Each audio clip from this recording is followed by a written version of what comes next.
काली के पिछले भाग में आपने देखा कि कृष के सरपंच ऑफिस का दरवाजा खोलकर सोने के कारण ऑफिस में बहुत गंदगी हो जाती है, जिसके लिए गुलशन उसे बहुत ज्यादा ताने देता है। गुलशन के बार बार खांसने से कृष अपने काम में ध्यान नहीं दे पा रहा था, तो कृष मन ही मन उसे बुरा भला कहता है। तभी वहाँ आई हुई काली उसके मन की बात को सुन लेती है और गुस्से में कृष के मन की बात उसकी जुबान पर आ जाए ऐसा कहकर चली जाती है। दूसरी तरफ सोमगढ़ में घूंघट किए हुए एक लड़की आती है, जिसका बूढ़ा चेहरा देखकर चमेली और लाइना दंग हो जाती हैं और वो लड़की गुस्से में उनके चेहरे पर फूंक कर उन दोनों को भी बूढ़ा कर देती है। दूसरी तरफ कृष, जिसके बारे में कुछ भी मन में बोलता वो उसकी जुबान पर आ जाया करता, जिसके कारण वो कान्हा, सरपंच और मंदिर में परिक्रमा कर रहे नील नितिन मुकेश को भी बहुत बुरा भला सुनाता है।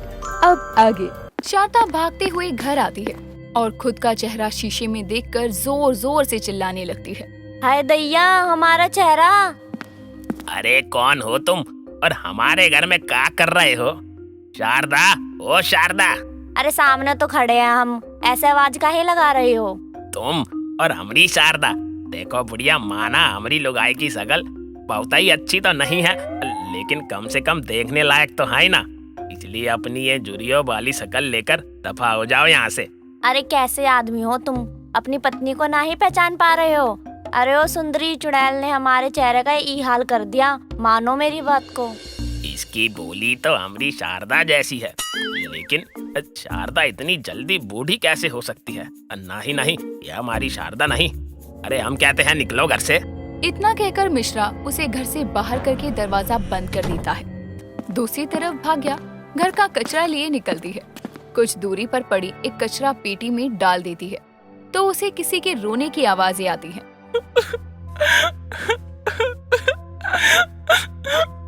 ओ हमरे गॉड जी, इतना सुरीला कौन रो रहा है?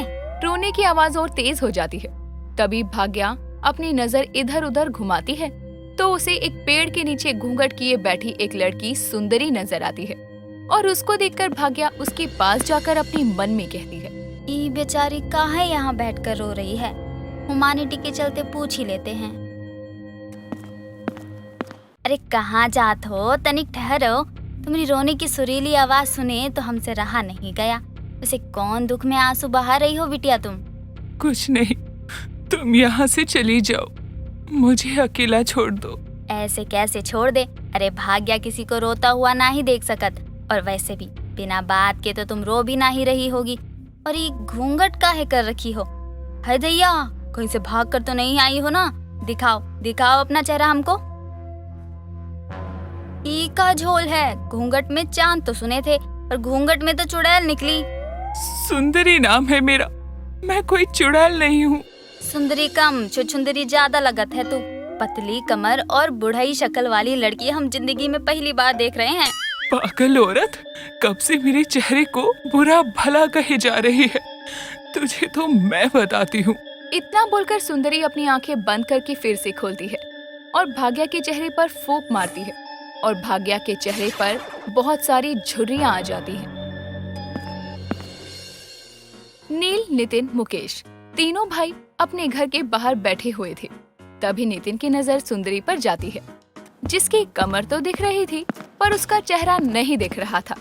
ये देखकर नितिन अपने दोनों भाइयों से कहता है, तिल मुतेद, वो देख पतली तमलिया वाली ललती अपने दलते बालते दुदल रही है। कौन है आया? अले बतलोल, मैं तो तोलूंगा नहीं, बस इतनी तमल पर तो तावत बना दूंगा। इतना बोलकर नितिन सुंदरी को देखकर गाना गाने लगता है।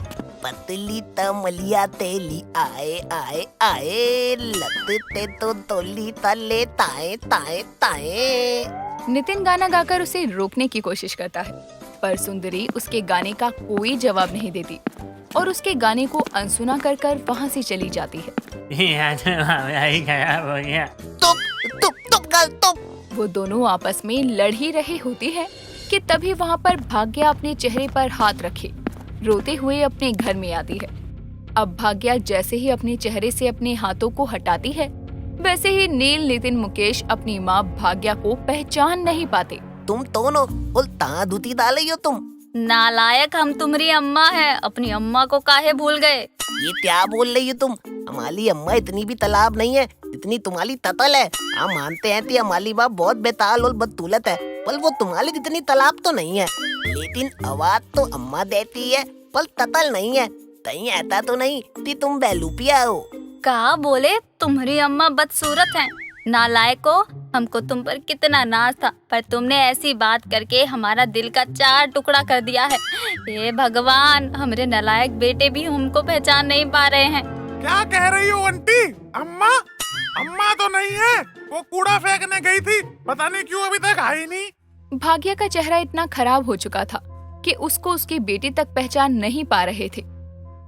रज्जू नदी के पास बैठकर मछलियों को देखकर खुद से बोलती है, काश ऐसा हो पाता कि मैं इन मछलियों को पकड़कर मुकेश के पास ले जा पाती। रज्जू खुद से बातें कर ही रही थी कि तभी उसके बगल में सुंदरी घूंघट में आकर बैठ जाती है।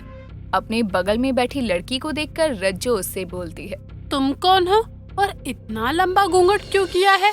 तुम्हारी नई शादी हुई है क्या? नहीं, मेरी नई शादी नहीं हुई, बल्कि मेरी तो शादी ही नहीं हुई। तो तुमने घूंघट क्यों किया है? वो इसीलिए क्योंकि मैं सुंदरी हूँ ना, और लोग मुझे बदसूरत कहते हैं। मुझे दिखाओ अपना चेहरा, मैं देखकर तुम्हें तुम्हारी खूबसूरती के बारे में बता सकती हूँ। रज्जू की बात सुनकर सुंदरी अपना घूंघट उठाती है और उसके घूंघट उठाते ही रज्जू डर जाती है। ये क्या है? शरीर से तो तुम, पर शक्ल से, हे भगवान, कहीं तुम कोई चुड़ैल तो नहीं? तुमने भी मुझे चुड़ैल कहा, तुमने भी मेरी बेइज्जती की, मेरा मजाक बनाया। अब मैं तुम्हें भी नहीं छोड़ूंगी। सुंदरी रज्जू को भी और लोगों की तरह शक्ल से बूढ़ी बनाकर चली जाती है और रज्जू अपनी शक्ल पर हाथ रखकर रोने लगती है। कुछ देर बाद काली नदी किनारे से गुजर रही थी कि तभी उसे रज्जू दिखाई पड़ती है। रज्जो, क्या हुआ तुम्हें? रज्जो, ये क्या हुआ तुम्हारे चेहरे को? काली की बात सुनकर रज्जू उसे सारी बात बता देती है। ये सुनकर काली हैरान हो जाती है। अगर इस गांव में ऐसा कोई आया है जो इस तरह की घटिया हरकत कर रहा है, तो उसने ये हरकत सिर्फ रज्जो के साथ नहीं की होगी। रज्जो, हमें उस लड़की को ढूंढना होगा। अगर उसने तुम्हारे साथ ऐसा किया है तो जरूर उसने किसी और के साथ भी ऐसी हरकत जरूर की होगी। हमें मिलकर उसको ढूंढना होगा। चलो मेरे साथ। काली और रज्जो उस औरत को ढूंढने के लिए निकल जाती हैं, पर तभी उसके सामने लाइना और चमेली आ जाती है और काली से कहती है, काली देखो ना, उसने हमारे साथ क्या कर दिया। वो लड़की नहीं, लड़की के भेष में शैतान है, शैतान। यानी वो सोमगढ़ में भी गई थी। हमें उसको जल्द से जल्द ढूंढना होगा, कहीं ऐसा ना हो कि वो सबकी शक्लें खराब कर दे। काली अब चमेली, लाइना और रज्जो के साथ वो सुंदरी को ढूंढने के लिए निकल जाती है, लेकिन उन्हें सुंदरी तो कहीं नहीं मिलती, पर उनको वो सब मिल जाते हैं, सुंदरी ने जिन सब का चेहरा खराब किया था। कृष गांव में जहां से भी गुजर रहा था, वो सभी के बारे में अपने मन में कड़वी बातें बोलता जा रहा था, जिससे गांव वाले अपने सचिव जी की कड़वी बोली सुनकर गुस्से में थे और सभी इकट्ठा होकर पंचायत ऑफिस के बाहर पहुंच जाते हैं। हमको तो सुनकर अचंभा हो रहा है कि सचिव जी हमें हमारे ही मुंह पर इतना भला बुरा कह रहे हैं। अली ततीब दी बत ऊपर ऊपर ते मीठे बनते हैं, अंदर ते तो दहल भला है दहल, तो उनते मुँह ते निकल रहा है, मुझे तो उन्होंने तोंदू था। बातों की आवाज को सुनकर कृष पंचायत ऑफिस के बाहर आता है और गांव वालों की भीड़ देखकर अपने मन में कहता है, पूरा गांव तो आज यहाँ ऐसे जमा है जैसे पंचायत ऑफिस में मुफ्त का राशन बट रहा हो। हम किशनगढ़ वाले मुफ्तखोर नहीं है सचिव जी, और हम गांव वालों को आप जैसा सचिव नहीं चाहिए जो गांव वालों से नफरत करत हो। अरे मैं क्यों बिना बात के नफरत करूंगा? ये सब काली का किया धरा है कि मेरे मुंह से ऐसी बातें निकल रही है। मैं खुद ऐसे बोल ही नहीं सकता, मैं नहीं बोल रही है। काली दीदी को बीच में मत लाइए। और हाँ, हमारे बारे में बोल लिए, हम सुन लिए, लेकिन काली दीदी के बारे में हम एक शब्द तक नहीं सुन सकते। यार मैं कैसे समझाऊं तुझे? काली का रंग काला है ये तो मैं जानता था, लेकिन उसकी जुबान भी काली है ये नहीं जानता था। सुबह से लोगों के बारे में पता नहीं क्या क्या बोल चुका हूँ मैं। कृष गांव वालों को समझाने की बहुत कोशिश करता है। तभी काली, भाग्या, शादा, चमेली और लाइना को लिए वहाँ आती है और गांव वालों को वहाँ देखकर अपने मन में कहती है, अब यहाँ क्या हो रहा है? आखिर गांव वाले यहाँ क्यों इकट्ठा हुए हैं? कहीं लोगों के चेहरे भी तो नहीं, ऐसा नहीं हो सकता। काली भीड़ को चीरते हुए आगे बढ़ती है तो देखती है कि सभी के चेहरे ठीक होते हैं और सभी कृष को नफरत भरी निगाहों से देख रहे थे। तभी कृष कहता है, अरे काली, आ गई तुम। अरे तुम्हारी वजह से ना मैं क्या बताऊं, इन गांव वालों की नजरों में इतना बुरा बन गया हूं ना, जो मुझे मन में बोलना होता है वो मैं सबके सामने बोल रहा हूँ। क्या कर दिया ये तुमने? ओहो, तो ये बात है। लेकिन अच्छा है, सचिव जी इसी के लायक हैं। अरे का फालतू का पंचायत लगा कर बैठे हो। अरे कोनो उस चुड़ैल को ढूंढो जो हमरे चेहरे का कचरा करके चली गई। कचरा लेने गए थे पर खुद का चेहरा ही कचरा हो गया। हाय दैया, ये बुढ़िया तो एकदम भाग्य बहन जैसे बोलती है काली। झुमरी काकी, ये कोई बुढ़िया नहीं बल्कि भाग्या काकी है। और आपकी रज्जो की भी शक्ल बुढ़िया के जैसी ही हो गई है। उधर देखो। काली की बात सुनकर सभी हैरान रह जाते हैं। तभी भाग्या और शारदा के साथ चमेली और लाइना भी अपनी आप बीती सुनाती हैं। ये सब जानकर सभी दंग रह जाते हैं और मनोज लाइना के चेहरे को देखकर कहता है, अरे कौन भूतनी है जो ललिया के चेहरे को ऐसा कर दी? अरे कम से कम गांव के मेहमान को तो छोड़ देती। वो के साथ ये बर्ताव ठीक नहीं है। जहाँ ये बातें चल ही रही थी तो वहीं सुंदरी अचानक गांव वालों की भीड़ में से निकल कर आती है, वो भी बिना घूंघट के। उसे देखकर सभी पीछे हट जाते हैं और सुंदरी कृष के पास जाती है। तभी लाइना कहती है, शी इज द गर्ल जिसने मेरे चेहरे को बूढ़े किए हैं। हाँ यही है ओ सुंदरी। अरे करिया दूर हो जा तू तो वैसे भी काली है। कहीं ये फूंक मार कर तो ये बुढ़ी बना दी तो जुल्म हो जाएगा। तुम मुझे इन सब से समझदार लगते हो। तुम बताओ, क्या मैं सुंदर हूँ? तुम करोगे मुझसे शादी? कृष वैसे ही गुस्से में था और कुछ बोलने से बच रहा था, लेकिन सुंदरी का चेहरा देखकर वो गुस्से में उसके सवाल का जवाब देकर कहता है, अरे सुंदरता की देवी, मुझे माफ करो। यहाँ मेरी जिंदगी में पहले कम दिक्कत नहीं है जो तुमसे शादी करके मैं अपने पैर पर ही कुल्हाड़ी मार लूं। माना नौकरी इस कम बुद्धि वाले गांव में कर रहा हूँ, लेकिन छोकरी के मामले में भी एडजस्ट करूँ, ऐसा बिल्कुल नहीं हो सकता। और मैं तुमसे शादी करने से अच्छा काली से शादी ना कर लूं। भले ही हम टॉम एंड जेरी की तरह हमेशा लड़ते रहते हैं, लेकिन टॉम एंड जेरी हमेशा साथ में ही अच्छे लगते हैं। और अपना थोबड़ा देखा शीशे में एक बार देख लेगी ना तो फिर क्या मैं सुंदर हूँ ये सवाल पूछना हमेशा के लिए बंद कर देगी, समझ गई? कृष का बोलना जारी ही रहता है, जिसे सुनकर काली सुंदरी के साथ सभी हैरानी से कृष को देखते रहते हैं। ये सब क्या बोल रहे हैं सचिव जी? अब तो लग रहा है मैंने सुबह इन पर गुस्सा करके गलती ही कर दी।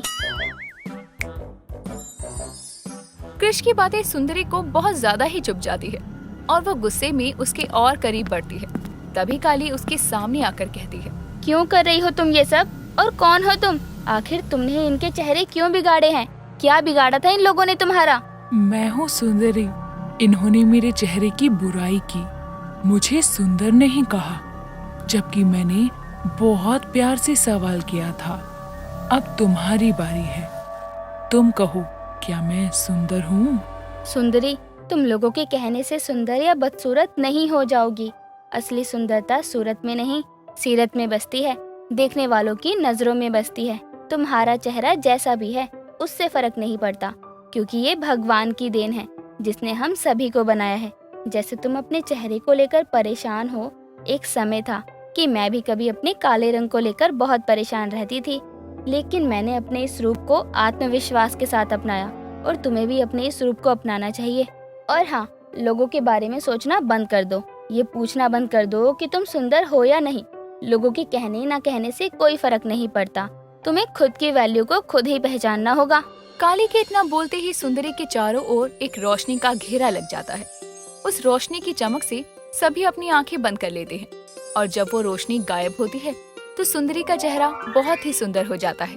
साथ ही जिसका चेहरा सुंदरी ने बिगाड़ा था वो सब भी ठीक हो जाते हैं। तुम्हारा बहुत बहुत शुक्रिया काली, तुमने मुझे इस श्राप से मुक्त कर दिया।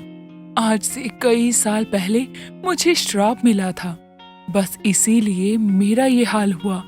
पर तुमने अपनी साफ दिल से जो भी लफ्ज बोले उसने मुझे श्राप मुक्त कर दिया। तुमने मुझे श्राप मुक्त किया है, इसीलिए अब मैं तुम्हारे साथ यहीं रहना चाहती हूँ। हाँ हाँ, क्यों नहीं, तुम मेरे घर पर रह लो। वैसे भी मेरे स्कूल जाने के बाद माँ घर में अकेली रह जाती है, अब से तुम माँ के साथ रह लेना। काली की बात सुनकर सुंदरी उसके साथ रहने के लिए तैयार हो जाती है। देखना ना भूलिए काली द वुमन वॉरियर सीजन 2 के चटपटे और मजेदार एपिसोड सिर्फ और सिर्फ हमारे चैनल पर। और साथ ही साथ हमारे चैनल को लाइक, शेयर और सब्सक्राइब करना बिल्कुल ना भूलें।